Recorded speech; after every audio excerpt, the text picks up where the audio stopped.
السلام علیکم ورحمۃ اللہ وبرکاتہ۔ بسم اللہ الرحمن الرحیم۔ حضرت ابو امیمہ رضی اللہ تعالی عنہ سے مروی ہے کہ ایک نوجوان نبی کریم صلی اللہ علیہ وآلہ وسلم کی خدمت میں حاضر ہوا اور عرض کیا، یا رسول اللہ، مجھے زنا کرنے کی اجازت دے دیجیے۔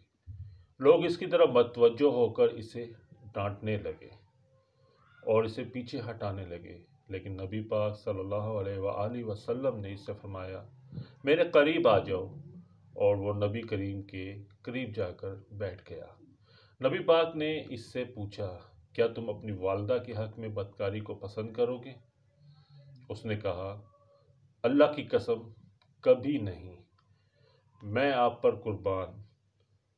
نبی کریم صلی اللہ علیہ وآلہ وسلم نے فرمایا، لوگ بھی اسے اپنی ماں کے لیے پسند نہیں کرتے۔ پھر آپ نے اس سے اس کی بیٹی، اس کی بہن، پھوپھی، خالہ کے بارے میں پوچھا۔ اس نے ہر بار یہی کہا کہ اللہ کی قسم کبھی نہیں، میں آپ پر قربان جاؤں۔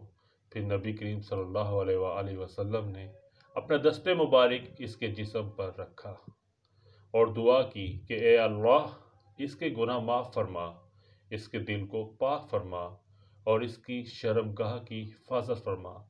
راوی کہتے ہیں کہ اس کے بعد اس نوجوان نے کبھی بھی کسی گناہ کی طرف توجہ بھی نہیں کی۔